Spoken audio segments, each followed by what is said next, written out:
Hey everyone, it's Kristen. It's great to be with you again. We are going to work this week with value or light and shadow. And we're going to do it a little bit differently than we've been doing it to this point. So up until now, we've been kind of approaching that in terms of modeling, which is very tactile. It's really sculptural. It's very much about how the topography of the form might feel. You kind of connect with your technique in terms of moving back and forth in space. And it really is about finding those muscles and bony landmarks in the figure. It's specifically about that. What I'd like to do is approach value today in terms of rendering. And when we talk about rendering, what we're talking about is observation of light. So those may seem like the same thing, and they really, usually in almost any drawing you have a little of both, but what we're doing in terms of rendering is really approaching that figure in an abstract way. So we're looking at the light, not at the figure. We're seeing the way the light creates dramatic effects or new shapes or interesting textures, and we're responding to those rather than to the topography specifically of the form. So you have to be able to disconnect and think a little bit abstractly. And you also need to be willing to let parts of that figure move into darkness, to move into the mystery. So there are a couple of different named ways that we look at light in terms of rendering. One of those is sfumato, which I always think of as like smoke. There are some really very beautiful Seurat drawings where he uses sfumato extremely effectively. So with sfumato, you're thinking about being in a smoky room. Parts of the body might disappear, and there might not be a logic to that. It's almost as if they're coming out of a smoke and then moving back into it. And so you can see in these Seurat drawings that he's allowed a leg to disappear, or he's softening the edge of a face and allowing it to merge as if it's in candlelight. I really think sfumato is a sort of softer, kind of romantic way to look at light. And if we compare the sfumato with chiaroscuro, which is a very bold, dramatic way to look at light, it brings a lot of mystery with it. So if we think about film noir, for example, sfumato is used very effectively to hide or conceal, to add to that heightened air of mystery or even menace. The artist Caravaggio is known for his use of chiaroscuro, and he used that optical technique to lead the viewer to different parts of his canvases to kind of reinforce the narrative that was going on there. But even more interesting to me about Caravaggio and chiaroscuro is that Caravaggio actually posed his models, and in these biblical scenes, he just grabbed his friends off the street. He's known for that as well. And he posed them, and then he observed them and painted them. And that is different from what most of his contemporaries or the people that came before him had been doing. They mostly invented. And they did a great job at that, but what Caravaggio was able to do was observe things that might not have been able to be conjured. And so what we glean from this is that close observation is really essential to abstract thinking, because when you observe something closely, you notice things differently, and you start to break it down in terms of shape, line, color, and in this case, value.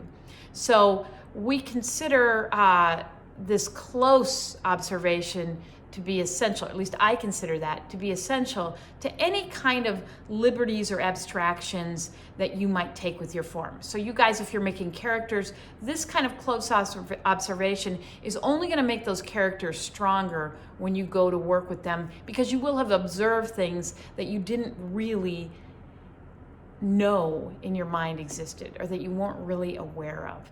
So in order to get into that dark, really expressive space, we need to do something with this white paper to start. It's really tricky to get to those good darks when you're starting with a white piece of paper. It seems really too extreme, and it can kind of mess with your head a little bit. So we're going to do a technique that's called subtractive drawing. And we're going to do that first by toning our paper with our vine charcoal. So you want to make sure that you're using your vine or willow charcoal. This is willow charcoal. Remember, that's the lightweight stuff. I have a little piece of it here. You can use it in any thickness. Hopefully you have a fairly thick piece of willow charcoal. I've actually got really super thick willow charcoal right here. So I'm gonna break this and use one of these big pieces of willow, but it'll work just as well with your smaller piece. So what you're gonna do is take the side of that charcoal, and what we're gonna do is rub that on the paper. It might make a terrible noise, so I'm just giving you a warning up front. We're gonna rub that on the paper, the entire page. We wanna fill it in.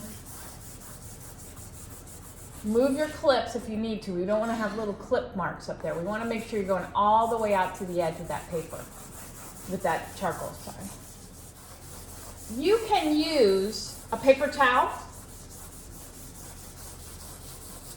to wipe that down. I'm just going to use my hand because I forgot to get a paper towel. So what we want to do is soften it a little. It's a little bit loud when you first draw it on. It has a little bit of the a little bit more of a textural effect than we really want. Now, if you use a paper towel or your chamois, you're gonna push this down a little bit more softly, so it's gonna get even quieter. If you'd like it to be darker, you can definitely add more charcoal. Let's give it one more layer here. So I've got my paper all toned and ready to go. We don't want it black, because what we're gonna do is use our eraser, and this is a white eraser here. And you can use any variety of eraser. So if you have a kneaded eraser, I have this little retractable eraser. Any eraser you want, we are going to use that to do subtractive things. So we're going to use it to remove color from the paper, which is really cool. You can get some nice effects, and you're starting basically with a tone, with a gray, and then moving towards a white. So you can, I think it's a little bit easier to think tonally when you have that toned paper. That makes sense, doesn't it?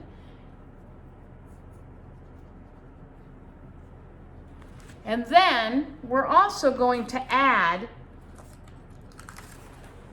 to go to the shades. So I was subtracting to get to my tints, to get to my whites, and then I can add to get to my shades. So I can bring a little bit of this black in, this black charcoal.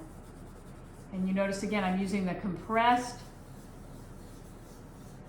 not the vine at this point. So we're just going to keep adding. You can keep adding and subtracting to really get yourself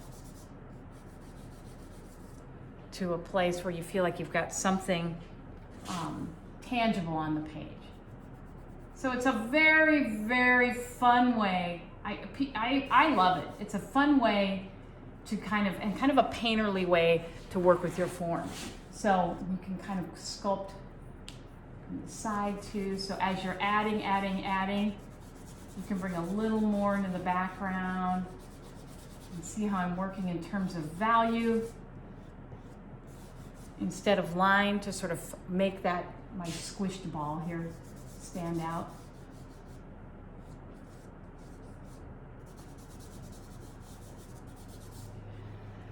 Now, just because this is relatively soft, it doesn't mean that you can't have strong edges. And if you remember our chiaroscuro, we want to make sure we have good, strong edges when we're working with the chiaroscuro. So that's just a little bit of a start of a sphere here. You can kind of see the way that's working towards giving us our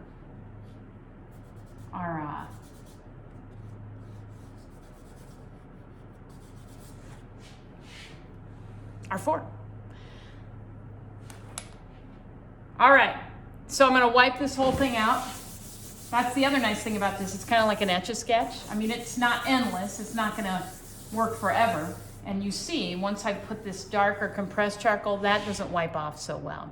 But you can definitely wipe away your toned vine charcoal pretty easily. So this is a little bit messed up. I can't use it now because I already worked on it a little bit. So I'm going to tone another piece of paper, and then we're going to get going with some tone gesture drawing. So just give me a minute. Okay, so I've toned another piece of paper, and what I'm going to do is do a couple of gestures to begin with, and I'm going to use only erasers for these gestures because I just want to get the hang of using that toned paper. So I also found a model. Leo is here with me again, and he is going to do a gesture pose for me. You probably won't be able to see him. I'm trying to figure out a way I can draw him and let you see him at the same time. Actually, if you move over there, Leo, right there. There you go. If you pose there, I can see that better.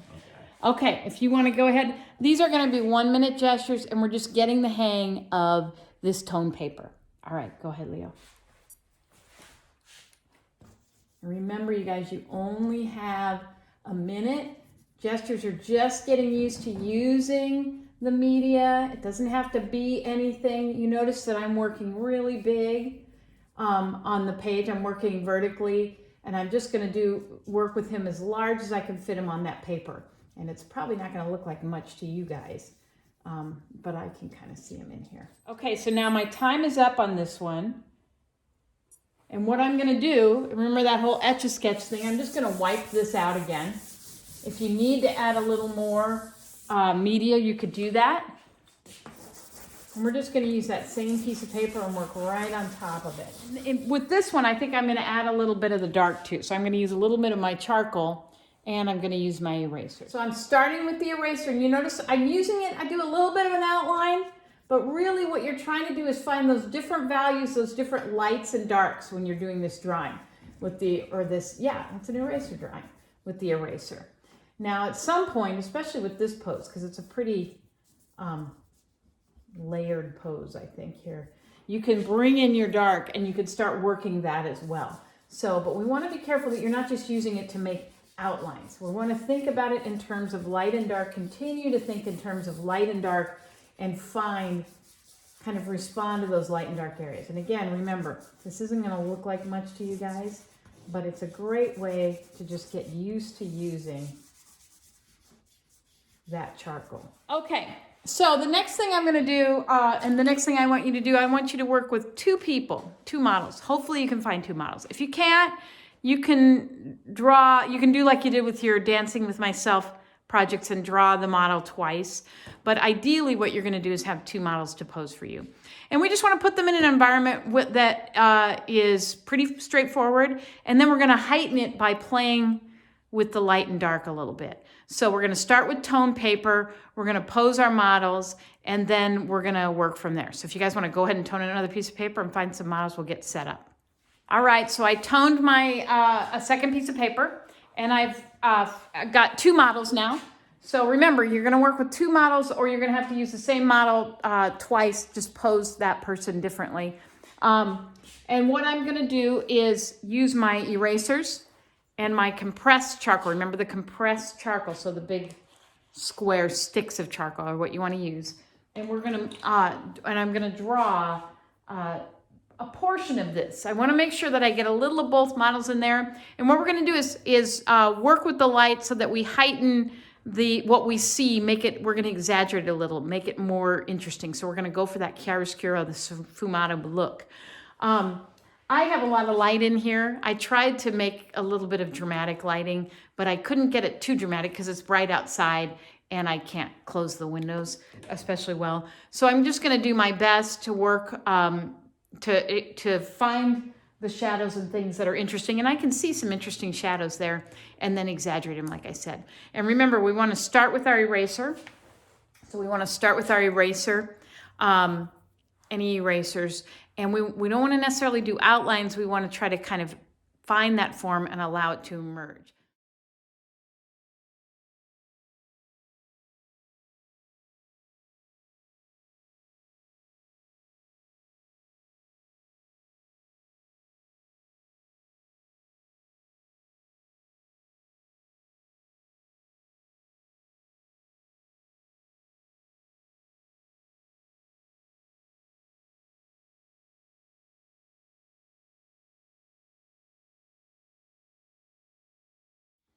Okay, so I've drawn with my eraser for a while, and you can kind of see a ghost here. I think it's a really good idea to just kind of work the whole thing the same way we were doing all black, all white, all sanguine when we were working our 3-color drawings. I think it's a good idea to do the same thing here. Use your eraser to sort of start to flesh things out. So I've got part of Leo right here, and then Mark's elbow and part of his head over here.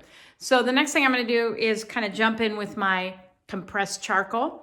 And like I said, I'm going to resist the urge to just outline everything so I know what what it is. I want to make sure that I'm responding to the lights and the darks and putting those in. So I use this for a little while and then jump in later with both of them. So let's just use this one for a little bit and see where we get.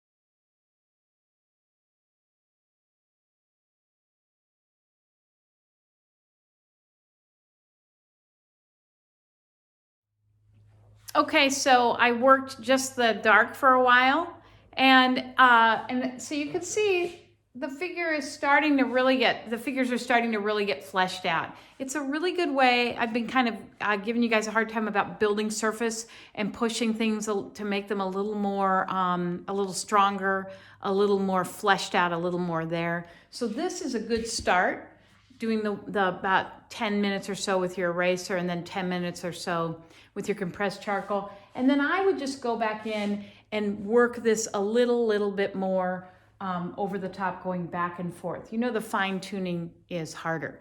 And you notice the way I'm allowing the figure to move into the darkness in some places, especially this one over here. He's really moved back.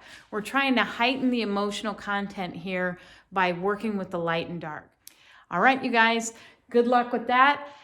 It's a really fun technique. And remember, at this point in the quarter, we're working expressively. So yes, we want to draw the figures that are in front of us. I believe this looks a little bit like Leo, but I'm not going to worry if there's a little bit of distortion in there. I want to make sure I'm observing and taking from the model what they're presenting, because that's how you find those interesting and unique things. But you can take liberties with the values, and even a little bit of distortion in the figure is okay. Make sure you include at least a little bit of each one of those figures though. So I'd have to come in here and flesh out Mark a little bit more, I think, to make this work. And that's it. Have fun with this drawing, and be expressive and enjoy it. And I will see you next week. Thanks. Bye.